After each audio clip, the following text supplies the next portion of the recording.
Merry Christmas, beautiful yogis. Welcome to Inspiration for Your Yoga Mat for Sunday, December 27th. Posture 1, stepping the left foot to the top of the mat and stepping the right foot back. Draw your arms up and hinge at the hips, drawing the left hand down to meet the left foot. Then draw your right arm over so that it's running parallel to the floor.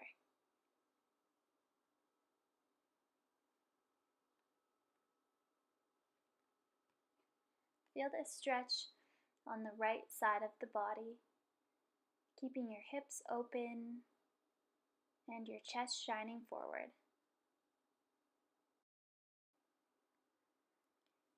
Draw the sides of the neck back as the shoulder blades are drawing down the back, and tuck your chin slightly inwards and rotate the head up. Try and keep your neck aligned with your spine.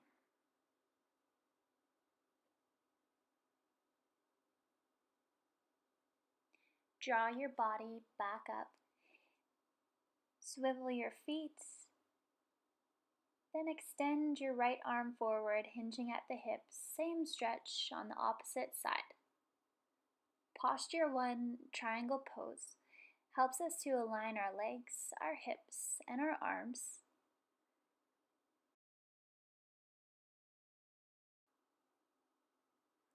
And works with all the muscles of our respiratory system to help us create fuller breathing.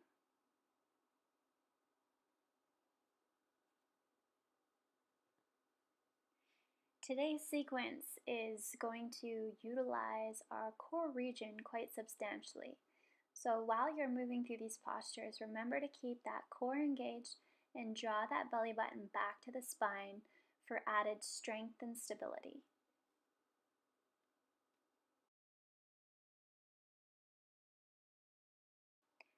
Holding each posture for 30 seconds up to 2 minutes, increasing the length of the hold throughout the week. You'll want to challenge yourself, knowing that the longer you hold your poses, the more tension you're enabling your muscles to release with each movement that you take on your mat. Draw back up and step to the center of the mat, moving into posture 2, Utkatasana or chair pose. Feet are hip width distance apart. You may choose to draw your toes so that they're touching. Big toes are touching. Knees come in towards one another. Sweeping the arms up overhead, reaching forward. Sit down as if you're sitting in a chair. You're going to tuck your tailbone down towards the ground and feel that lengthening up through the entire spine and out the top and crown of the head.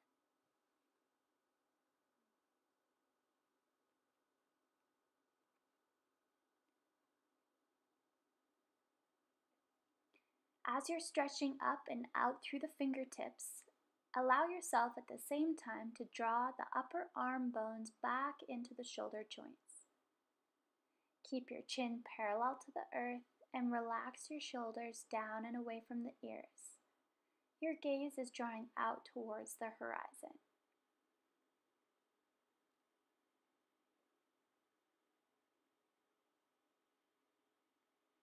Chair pose strengthens the supporting muscles of all the major joints in the body and helps us develop core strength.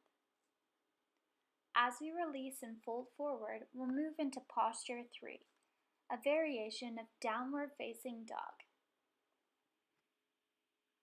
Allow yourself to lower down onto your forearms, interlace your fingers, maybe step your feet a little bit closer towards the arms and the head.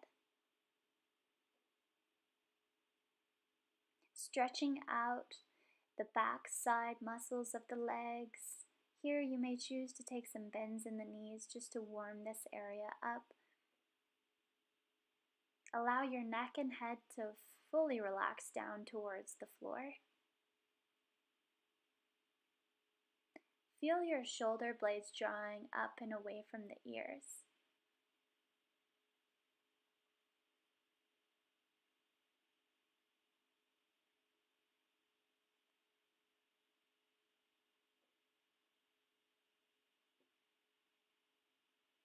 Keep your core engaged with that belly button pulled back towards the spine, and work with your breath to find strength through the hold of this posture.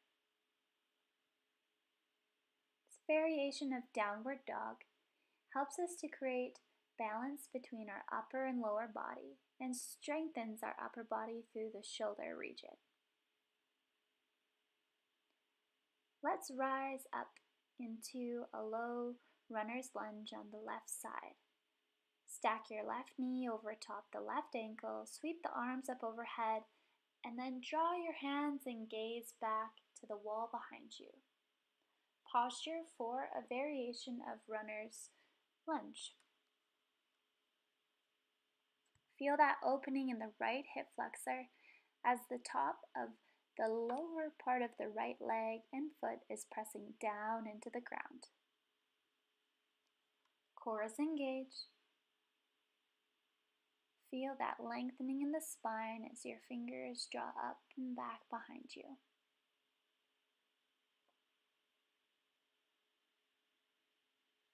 This variation of runner's lunge strengthens and aligns the legs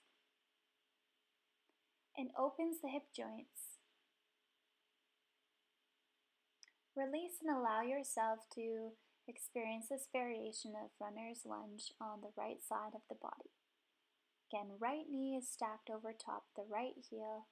Sweep the arms up overhead and take a slight back bend, drawing your hands and your gaze to the wall behind you. Feel a deep opening in the left hip flexor and ground down through the lower part of the left leg and foot for added stability.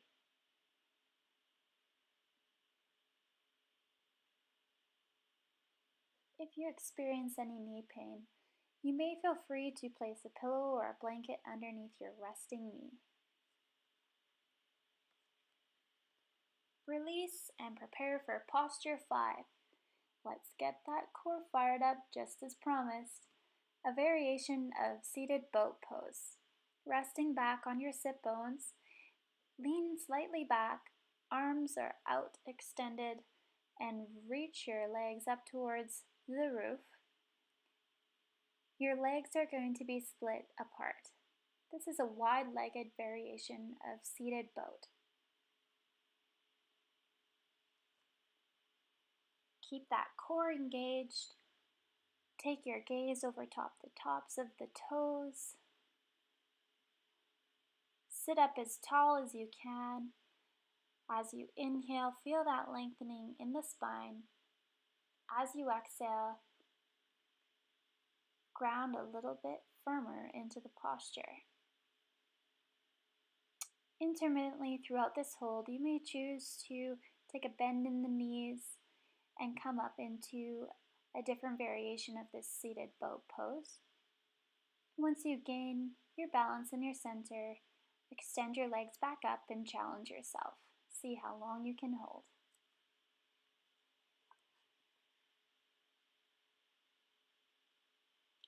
Posture 6, side plank.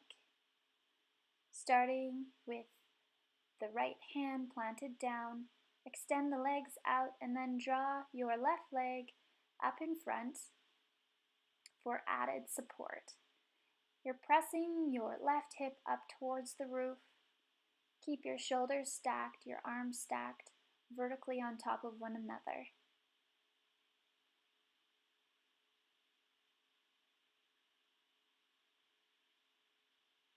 Find your strength, your stability, and maybe take your gaze to meet your left fingertips.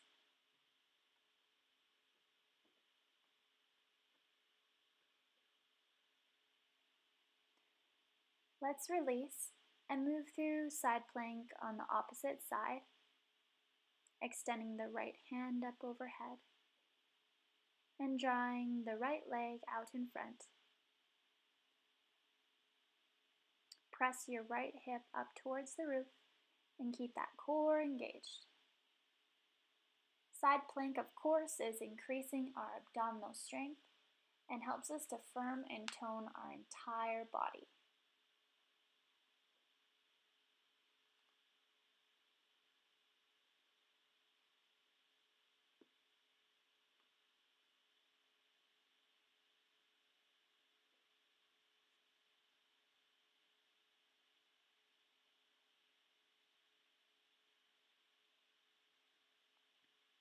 Beautiful holds here. Stay connected with your breath as it will help you and encourage you to hold the posture even longer than you may have thought. But we'll release and lower down onto the front side of our body on the mat. Have your arms drawn out by the sides, palms facing down by the hips. Engage your core and draw both legs together up off the ground. Locust pose.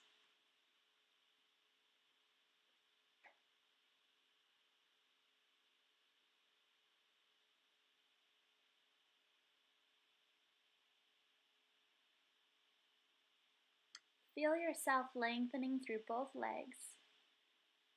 And while you lift, allow them to rise up just to a comfortable height.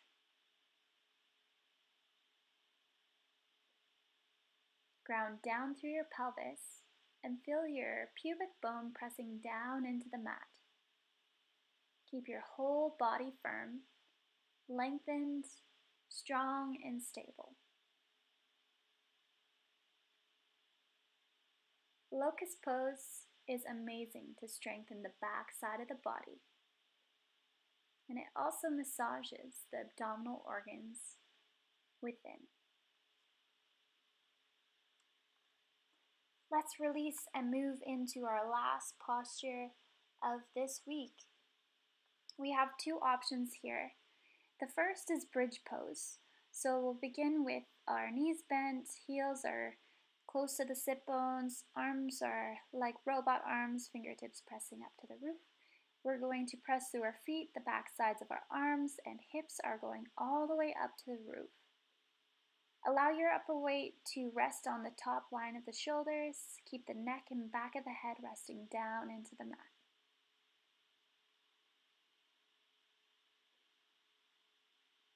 Be very gentle with your spine in this position. When you're releasing, allow yourself to be very slow and mindful as you come out of this position.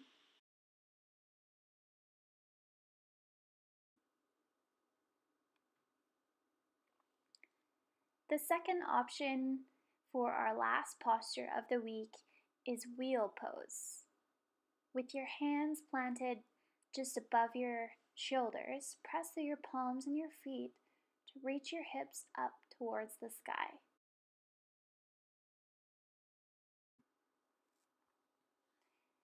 If wheel pose is new to your practice, maybe you'll choose to sit in this posture for just a few seconds, just to challenge yourself and see how it feels. Then very slowly and mindfully allow yourself to relax out. Come up onto the balls of the feet and vertebra by vertebra, lower the back down to the mat. Those are your 8 postures for the week of Sunday, December 27th. Thanks for joining us. Namaste.